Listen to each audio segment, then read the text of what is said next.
Ahojte, moje meno je Andrej Fogelton. Vedeli ste, že v priemere žmurkáte 10 až 15 krát za minútu? Pričom pri práci s počítačom toto môže byť až o polovicu menej, 7 až 10 krát.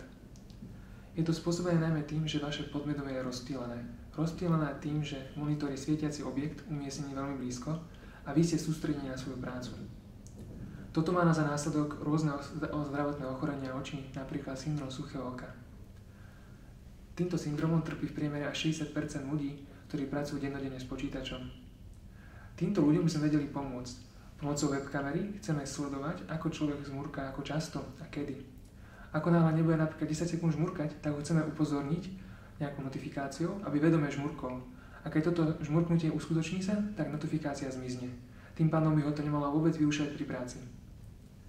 Chceli by sme, aby táto aplikácia bola dostupná pre čo najviac ľudí. A preto vás prosím o vašu podporu. Ďakujem.